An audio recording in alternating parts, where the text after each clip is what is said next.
হামলা ও মামলা করে বিজেপিকে আটকানো যাবে না, তৃণমূলকে নিশানা করে এমনই হুঁশিয়ারি দিয়েছেন রাজ্যের বিরোধী দলনেতা শুভেন্দু অধিকারী। তিনি বলেছেন, বিজেপি কর্মী মাম্পি দাসকে রাজনৈতিকভাবে চক্রান্ত করে জেলে ঢোকানো হয়েছে।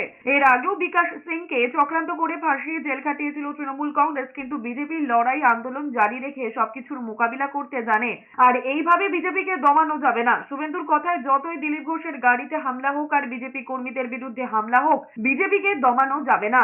প্রধানমন্ত্রী নরেন্দ্র মোদীর নেতৃত্বে বিজেপি লড়ছে।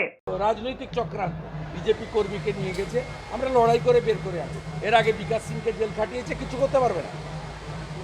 হামলার মামলা প্রধানমন্ত্রী বলে গেছে, দুটোই হচ্ছে তৃণমূলের অর্নামেন্ট, অ্যাসেট।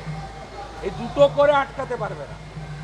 যতই দিলীপ ঘোষের গাড়িতে হামলা করুক আর যতই মাম্পি দাসকে জেলে নিক, হামলার মামলা করে বিজেপিকে বাংলায় রুখতে পারবে না।